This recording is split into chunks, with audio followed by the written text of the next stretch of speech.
Bueno, acá tenemos a dos diputadas nacionales, Claudia Bernaza, buenas noches, Patricia Bullrich, buenas noches.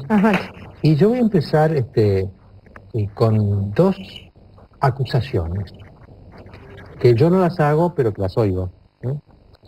A Bernaza le voy a decir que pesan muchas sospechas, acusaciones de que el gobierno está empleando recursos del Estado en forma ingente en esta campaña. Esa es la suya.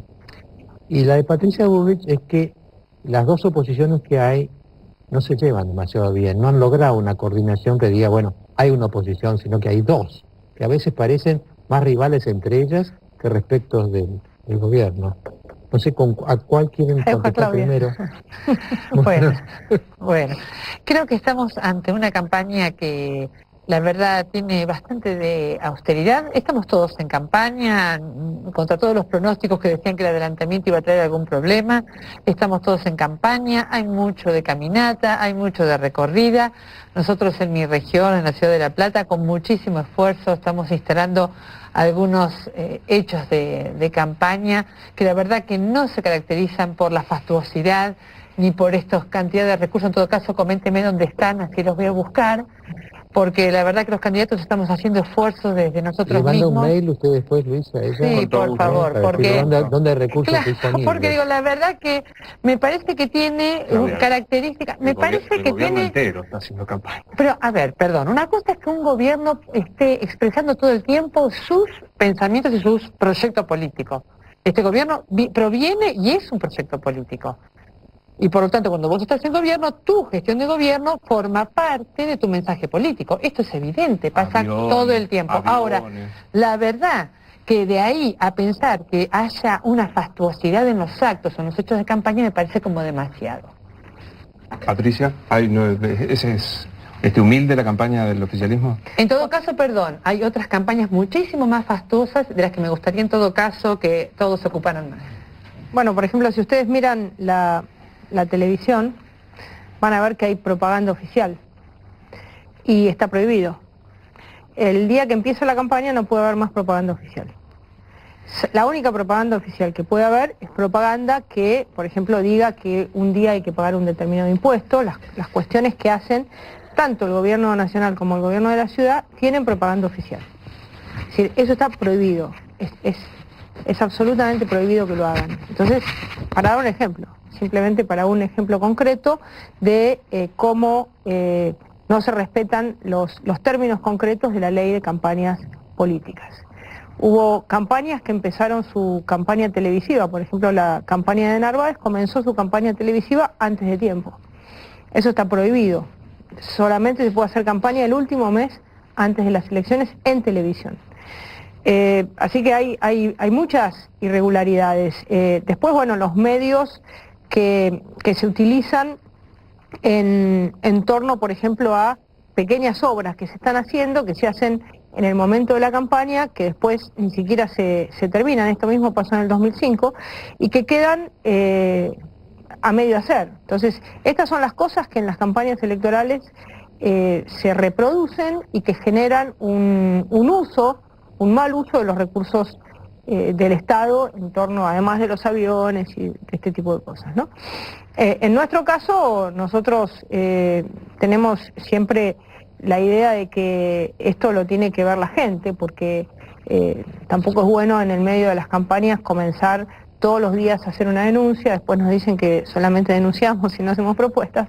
Entonces, por eso es que es importante que la gente lo vea, que cada persona en su municipio vea si las cosas son normales o si hay un exceso de uso de los gastos, que lo diga, que lo denuncie, que lo plantee. Nos parece que lo importante es que haya una participación popular en torno a estos temas. Ahora, Patricia, justamente lo que acaba usted de decir, los ha puesto casi en un plano de igualdad al gobierno y a Narváez, como que los dos están haciendo foul, digamos, ¿no?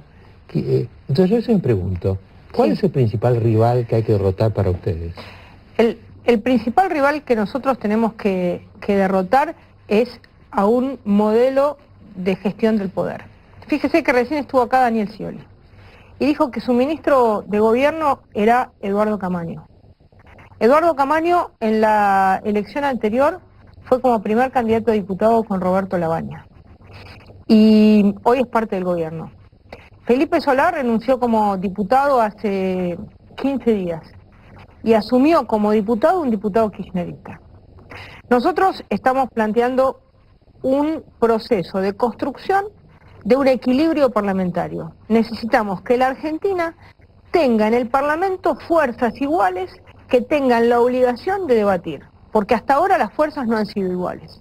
Ha habido un oficialismo mayoritario que, al tener una mayoría absoluta, ha impuesto menos. En la 125 ha impuesto la voluntad sin escuchar la voz de la oposición.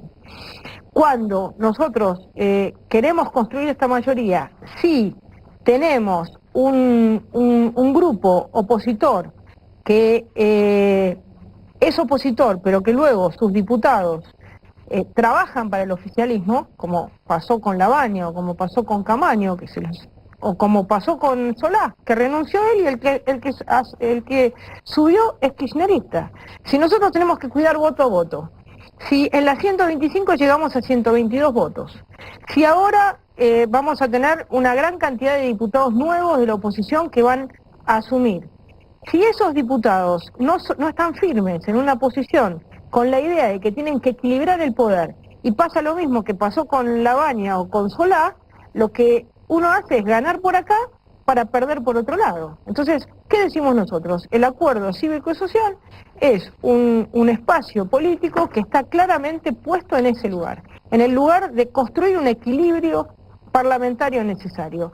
Dentro de las fuerzas del peronismo disidente hay una cantidad de sectores que, como ya pasó con Labaña, pasó con Camaño, pasó con Díaz Bancalaris, que entró con Chiche Duhalde en la última elección, puede haber o pasó con Solá, dejando su banca a un kirchnerista, porque ¿para qué renuncia Solá? Deja un lugar libre. ¿Sabe lo que cuesta tener un diputado más? Entonces, lo que nosotros decimos es, la fuerza que va a garantizar esta masa de diputados opositores, porque en la democracia se necesita oficialismo o oposición, es el acuerdo cívico. En el peronismo disidente hay franjas de relación y de contacto en la construcción de la sucesión dentro del mismo peronismo que hace que no sean firmemente opositores. Algunos sí, el que de Narváez ha sido opositor, pero no todos.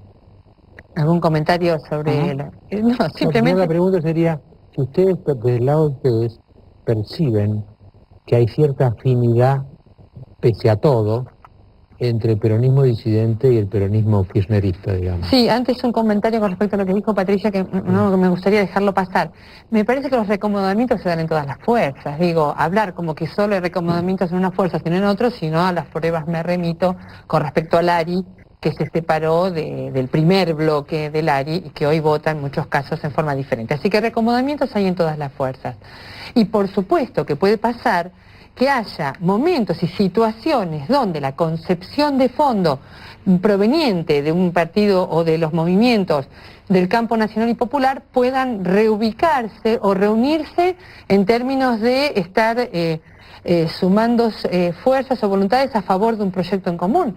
Pero esto puede pasar como reacomodamiento y dinámica de cualquier fuerza política, siempre que estemos dentro del campo de las fuerzas que defienden intereses nacionales. Digo, ¿por qué le tenemos tanto miedo al hecho de que en algún momento se produzca encuentro entre bloques diferentes? Ahora, Claudia, yo digo una cosa, ¿no? Porque esto pasa en todas las fuerzas políticas, ¿eh? En todas.